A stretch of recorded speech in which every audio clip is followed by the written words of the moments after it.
La Academia Sueca ha resaltado tres grandes contribuciones. Por un lado, los sistemas de demanda de bienes. Ahí Deaton, sobre todo en colaboración con John Muehlbauer, pues desarrollaron métodos que supusieron pues un gran paso adelante en la posibilidad pues de evaluar cuantitativamente el cambio en el bienestar de hogares de un tipo o de otro, pues de unos subsidios o de una reforma fiscal, un cambio en el IVA, cualquier cosa de ese estilo. Ese es un primer tipo de contribuciones que son de las que voy a hablar yo en la sesión, en el reparto que hemos hecho con los otros ponentes. Y luego hay un segundo conjunto de contribuciones que tienen que ver con el estudio del consumo total de los hogares en el tiempo. Las decisiones de cuánto gastar y cuánto ahorrar, y cómo esas decisiones pues, se ven influenciadas por la incertidumbre de los hogares sobre sus rentas futuras y sobre pues, las restricciones crediticias que puedan tener o no tener. Eso es una parte importante de las contribuciones de Deaton. Deaton es una persona que se ha dedicado toda su carrera al análisis de datos y a interpretar los datos y a medir cosas. Es un economista muy aplicado, muy empírico. Y luego el tercer tipo de contribuciones, el más reciente, pues ha tenido un papel muy importante en promover la elaboración de encuestas de hogares, sobre todo en países en desarrollo, para medir el gasto de nuevo y utilizar estas medidas individuales de gasto en estas encuestas para medir el nivel de vida y medir la pobreza.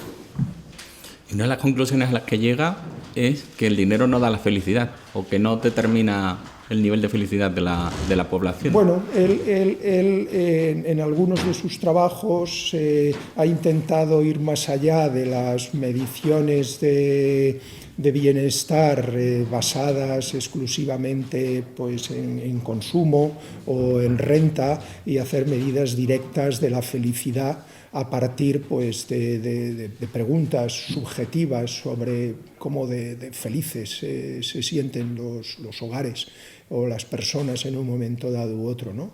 Y ahí pues ha participado se trata de una línea reciente en la economía que conecta con psicología y con otras ciencias sociales. ¿Y a qué conclusiones llega el Angus Deaton? En sus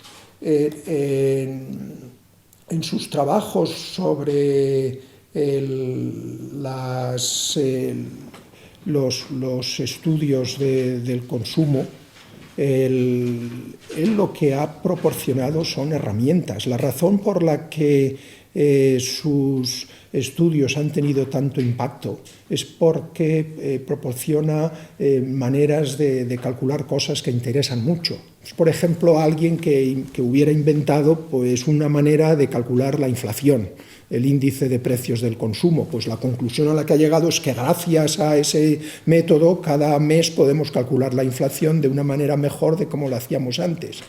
Él ha desarrollado métodos pues, para, por ejemplo, pues, que unos agricultores en un país de desarrollo que se está considerando pues, introducir un subsidio al arroz, pues qué consecuencias para el bienestar de esa comunidad de gente tiene eso, teniendo en cuenta toda una serie de efectos indirectos.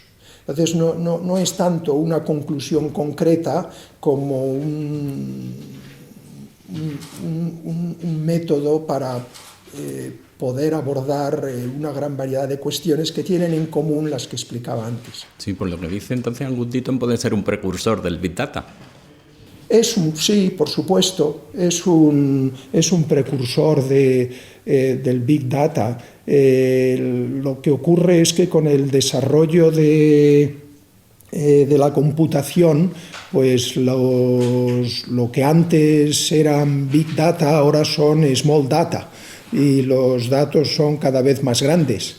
Los datos de encuestas, como las que ha promovido en los países en desarrollo Deaton, pues no les llamaríamos Big Data hoy en día, que tenemos más bien en mente el resultado de las búsquedas de Google o de la conversión de los textos de los medios en datos, este tipo de cosas que son realmente Big Data, ¿no?, en otra dimensión. Fenomenal, pues muchas gracias.